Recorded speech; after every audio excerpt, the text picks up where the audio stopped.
My name is Adrienne Nelson, Associate Justice of the Oregon Supreme Court.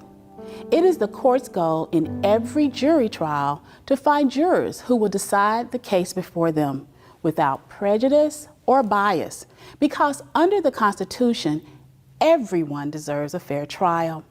Today, I'd like to talk to you about unconscious bias and how to keep unconscious bias out of the courtroom. We are all familiar with conscious bias and have seen how overt bias can lead to intentional and harmful discrimination. Unconscious bias is different, and there are two important things to know about unconscious bias. First, everyone has unconscious bias. And second, because this type of bias happens on an unconscious level, it can impact our thinking and decision-making without us knowing. For these reasons, it's important to be aware of unconscious bias when you are serving on a jury.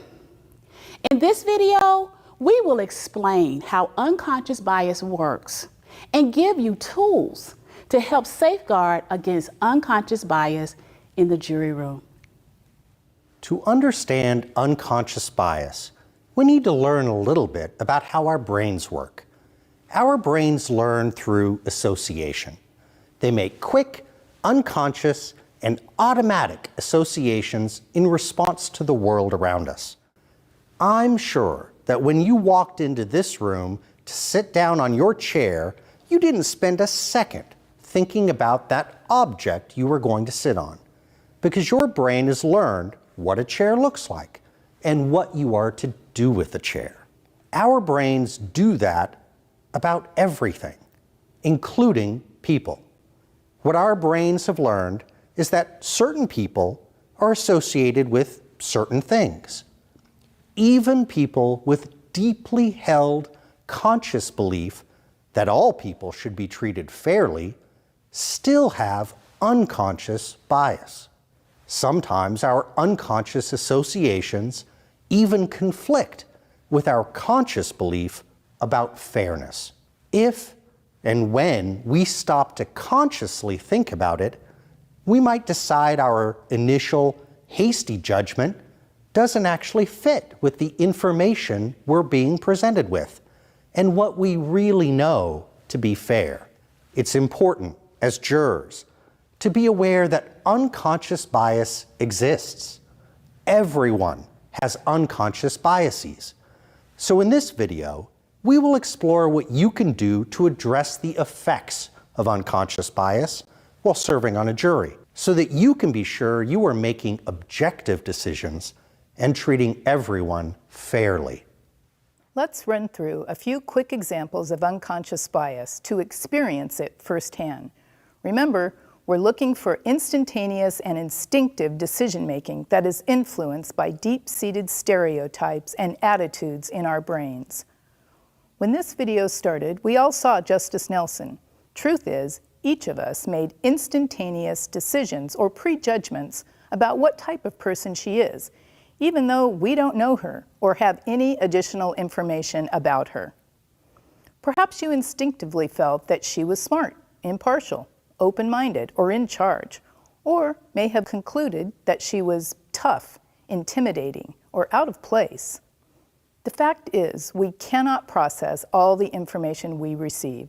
So without knowing it, our minds create mental shortcuts and use our past experiences to help us make quick and efficient decisions. Here's another example. Take a look at this list of colors.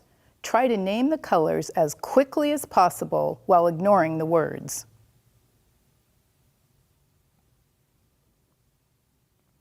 Now, do the same with this list. Name the colors, not the words. Well, it may take a little longer to identify the colors in the second list because we aren't relying on the shortcut of the word matching the color. Taking the extra time to take in and process more information is worth it because more data helps us make more accurate decisions. Considering all the information instead of making a decision based on the information that comes to mind most quickly can help us to avoid relying only on our preconceptions. The shortcuts our minds rely on can be really helpful in our day-to-day lives because they allow us to make good and efficient decisions based on past experience. But quick decisions and efficiency may come at a price. At times, getting things right requires time and careful deliberation. Some of the shortcuts that we use can have really negative consequences, causing us to unknowingly make unfair distinctions among individuals when everyone should be judged fairly. For example, although many people in the United States believe it's wrong to judge people by stereotypes based on things like age, race, or gender, studies have shown that we often react unconsciously to these differences to make decisions in our day-to-day lives. Here are a couple of examples.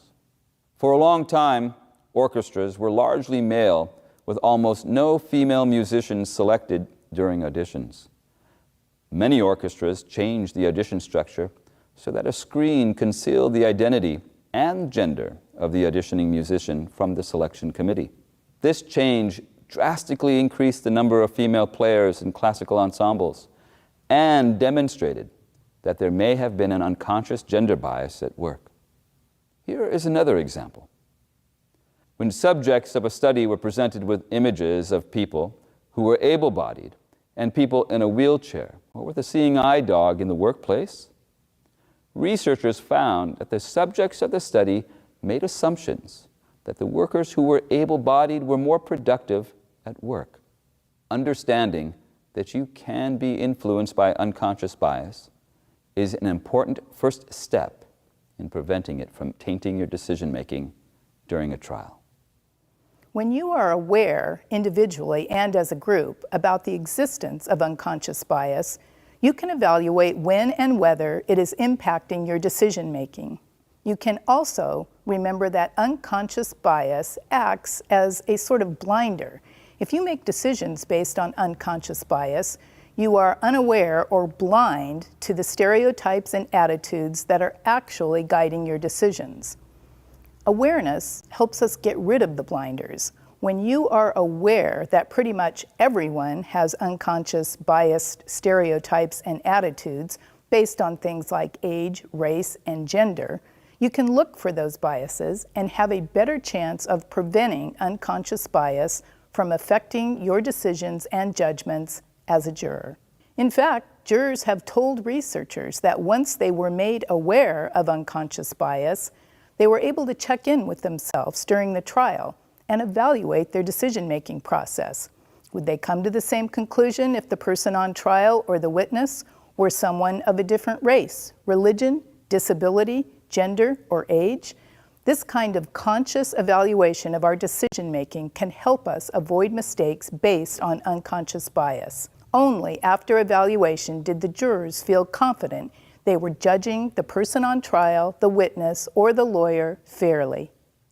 Most of us don't want to judge others unfairly or be guided by unconscious bias when making decisions. But research tells us that simply having good intentions does not work. Neither does ignoring things like age, race, or gender, because unconscious bias really does happen without us realizing it. What studies have shown does work is the following. First, know that unconscious bias exists and occurs for all of us. Second, carefully examine our decisions and judgments as jurors. And third, question our decisions by asking whether they would be different if the witness, lawyer, or person on trial was of a different race, age, or gender. We can help prevent unconscious bias from affecting our judgments by taking the time to examine what's influencing our decisions. Making the effort can help us feel more confident that we're being careful and reaching appropriate conclusions. So don't hesitate to ask yourself about unconscious bias. At the end of the trial, during your deliberation, if you think unconscious bias has shaped your evaluation, I encourage you to think about the evidence again with this video in mind and to discuss it with your fellow jurors. The fact is, honest, intelligent, really good people are impacted by unconscious biases every day. The more aware of it we are, the better. Remember, awareness that each of us have unconscious biases can actually help all of us become more conscious about the fairness of the decisions we make. So remember, research shows that there are 3 things that help prevent unconscious bias from impacting our decision making.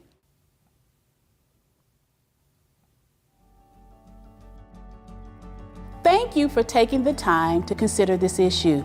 You are about to become part of the most important tradition in our justice system, the right to a trial by jury. Thank you for your service and your effort to ensure everyone receives a fair trial. Be aware to be fair. Be aware to be fair. Be aware to be fair. Be aware to be fair. Be aware to be fair. Be aware to be fair. Be aware to be fair. Be aware to be fair.